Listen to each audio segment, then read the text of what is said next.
and it's left them with this all-consuming desire to drink blood. Really don't like people knowing that.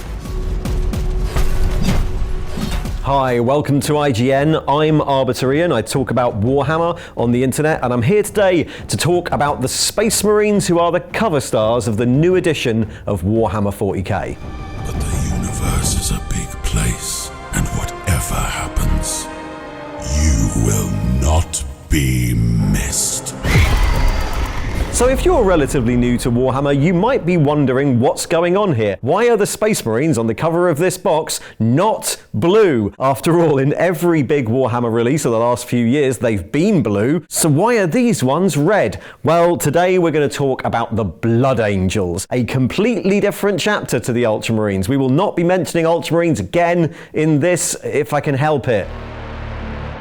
So, who are the Blood Angels? The Blood Angels are one of many chapters of Space Marines. Space Marines are divided down into armies that are pretty self-sufficient, of about 1,000 Marines, called chapters. Each of them can pick their own battles, go where they like, and fight wherever they wish. The Blood Angels are just one of them, but they're one of the oldest ones. Like the Ultramarines, I mentioned them again. Like the Ultramarines, they can be traced back to the very start of the Space Marines, to the Emperor's Great Crusade, back before the Horus Heresy. Back then, they were the 9th Legion of the Legiones Astartes, led by their Primarch Sanguinius, often considered one of the most honourable and noble Primarchs. But he was also conflicted, worried about some interesting flaws in the genetic makeup of his sons. Obviously, the big one there was the massive angel wings sticking out of his back. That's not the sort of mutation the Imperium usually tolerates, but I guess he was a Primarch. But amongst his sons, who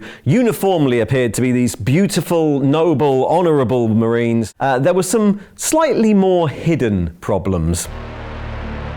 Anyway, to talk about those, we have to answer a couple of questions, particularly what is the Red Thirst and what is the Black Rage? These are the two things that kind of define the chapter in a lot of ways. These are two flaws, one of them genetic and one of them kind of psychic, that the Blood Angels have been plagued by for millennia. The Red Thirst is a genetic flaw associated with the omophagia gland, which is one of the things all Space Marines have. It lets them eat the brains of their enemies to find out what the enemy was thinking. Very good space magic there. Anyway, the one in the Blood Angels is a bit weird, and it's left them with this all-consuming desire to drink blood. This was evident from the very earliest days of the Blood Angels. It was something they tried to cover up back when they were a legion. They really don't like people knowing that. And it can sometimes lead the Blood Angels to lose control, especially in close combat. They can devolve into a sort of berserk animalistic state. The second of their flaws is the Black Rage. This only started at the end of the Horus Heresy after their Primarch Sanguinius was killed by Horus. Those afflicted are tormented by visions of the death of Sanguinius, so much they cease to be able to tell their visions from reality, and again devolve into a sort of berserk, mindless state. While the Red Thirst is somewhat controllable, the Black Rage usually leaves those Space Marines unable to function within the normal restrictions of the chapter, and so they're grouped into something called a Death Company. Their armour's painted black with big red crosses on it, and they're sent into the heart of the enemy to hopefully seek a noble death in battle. Both of these dark flaws are things that the Blood Angels and all of their successor chapters have been struggling with and trying to hide for 10,000 years. They're kind of like the tragically flawed but beautiful Anne Rice-style vampires of the Warhammer 40K setting.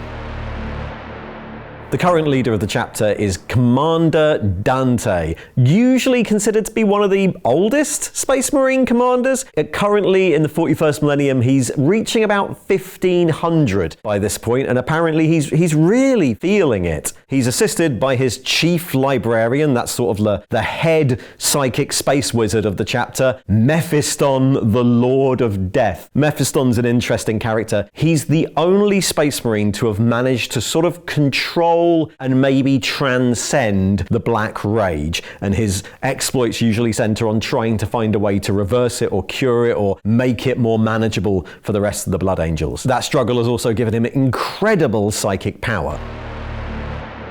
So what makes the Blood Angels unique on the battlefield, or at least different to those blue guys? The Blood Angels generally have been influenced by their flaws and their history with Sanguinius. Mostly they're a close assault army, much more than a lot of other Space Marines. The Blood Angels want to be in melee. They want to be in the thick of it, usually where they can let their rigid control off the leash a little bit and allow that bloodthirsty vampire to do a bit of the work for them. And unlike the, I guess, combined arms approach of some more rigidly controlled chapters, the Blood Angels have sort of built their whole chapter around this idea. They're a fast assault army making use of jump packs or drop deployments, trying to get into the heart of the enemy as quickly as possible. Many of their specialist units are close combat units. We've already mentioned the Death Company wading into combat in the hopes of reaching some sort of honourable end, but veterans of the chapter can be recruited into the Sanguinary Guard, originally the bodyguard of Sanguinius, now the bodyguard of the chapter commander. Upon elevation to the Sanguinary Guard, a Blood Angel casts aside their old name and personality and adopts instead a death mask with the visage of Sanguinius on it.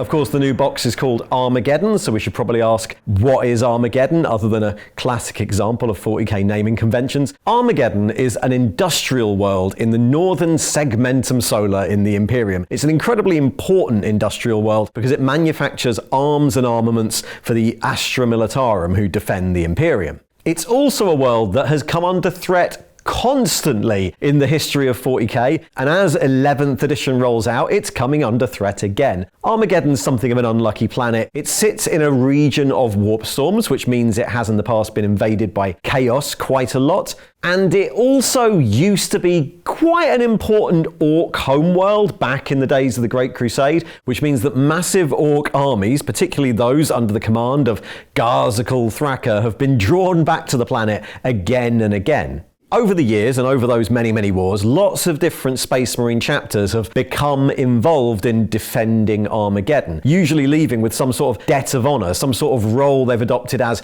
defenders of Armageddon. The Blood Angels deployed to Armageddon during the Second War for Armageddon, which was the first time it had been invaded by orcs for a while, in which Dante commanded a joint force of Blood Angels, Ultramarines and Salamanders. So their return to the planet isn't that unexpected. Like a lot of chapters, they feel they have an obligation to defend this world every time it comes under attack. Within the history of 40k, this new box set looks like it's going to be maybe the 4th war for Armageddon, which is actually like the 7th or 8th invasion of Armageddon.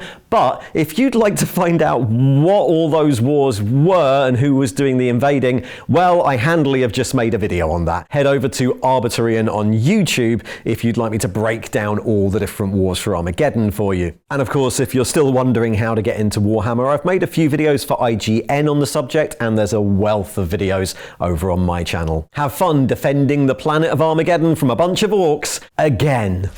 There is